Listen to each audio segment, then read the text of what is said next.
Golden Bloodhound kala bar waa gaari barka kalena waa sida diyaaradoo kale waa gaari la rajaynaya inuu taariikh sameeyo kaasoo noqonaya baabuurkii ugu orodka badnaa abida.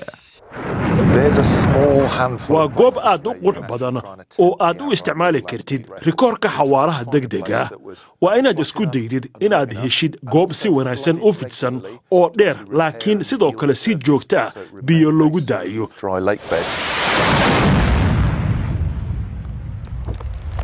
halkani waa Hakskimban oo ku taala goob fog oo Koonfur Afrika ah waxa ay ku dhowdahay xadka Botswana iyo Namibia iyo cirifka koonfureed ee Saxaraha Kalahari.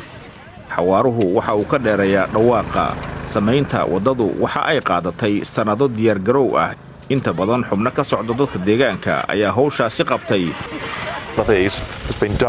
mid kasta oo kan ka mid ah waxaa gacanta ku qoday cid ka tirsan dadka deegaanka. mid kasta oo kan ka mid ahna waxaa lagu sameeyey dusha sare iyadoo oo lagu cabiray qiyaas ahaan. mid kasta oo kan ka mid ah waxaa lagu qiyaasiyey 16,000 oo kilogaram oo dhagxaan ah. sidaas darteed 16 milyan oo kilogaram oo qalabkan ah ayaa la soo qaaday. Ricardo Botha waxa uu ka mid yahay dadka deegaanka. waqtigan xaadirka ah waxa iga dhigay sarkaal aad baanan u jecelahay. shaqadan sarkaalnimadu waxa weeye inaad la socoto caqabad kasta oo wadada ah oo aad eegto haddii ay jiraan wax carqaladayn karaya gaariga. muddo 30 daqiiqo ah gaarigu waxa uu ku gaarayaa 800 oo kiiloomitir saacadiiba. waxa uu u baahan yahay inuu xawaaraha dhimo marka uu istaagayo. taasina waxa ay u baahan tahay 8 kiiloomitir oo wada ah.